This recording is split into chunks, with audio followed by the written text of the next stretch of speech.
Like all cheeses, mozzarella starts from milk. To assure good milk quality, the interior and exterior of tank trucks transporting milk must be washed after being emptied.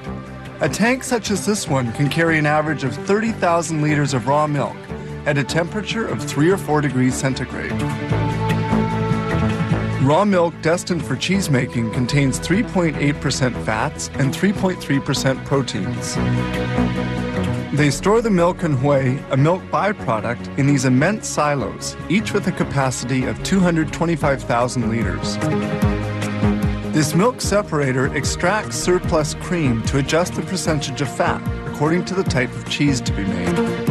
Fabrication begins with this tank, which feeds the pasteurizer.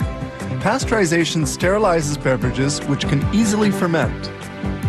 Milk samples are drawn off to precisely determine their milk fat and protein content.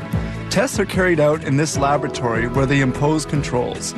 These test tubes contain milk samples which will undergo microbiological analysis. Milk quality must be impeccable.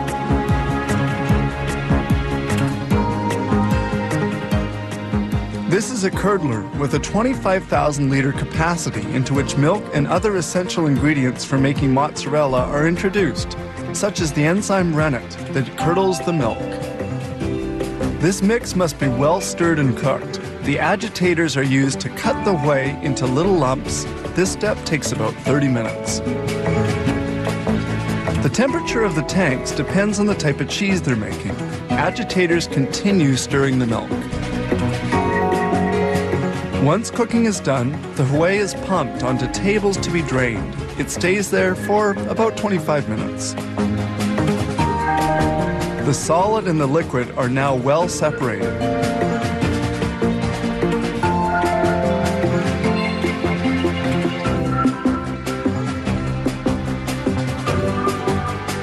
The liquid we see draining is called lactose serum. The lactose serum will be concentrated and transformed into milk byproducts.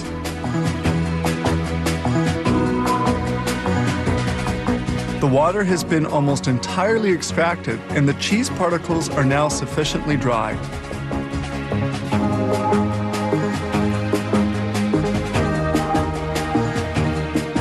This large automated blade then moves cheese particles towards the next step. That is toward the molder.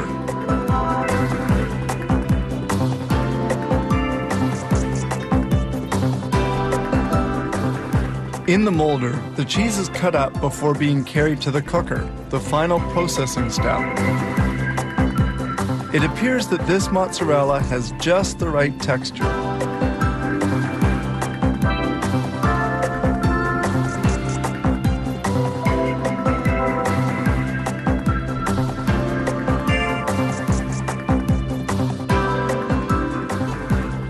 The cheese finally arrives at the molder, which will give it the proper shape. Each mold has a 2.5 kilo capacity and is rectangular. Brine, a salt solution, serves to cool as well as to salt the cheese blocks. The blocks are unmolded and fall into a brine tank.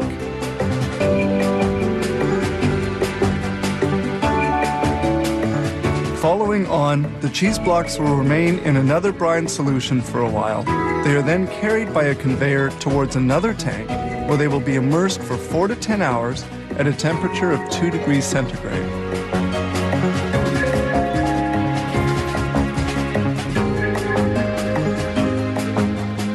Sprays of brine remove the foam which forms at the surface of the tank. The 30,000 liters of milk that we saw coming in by truck at the beginning have enabled them to produce some 1,400 blocks of cheese in only 8 to 12 hours. The cheese blocks are finally vacuum packed, ready for shipment.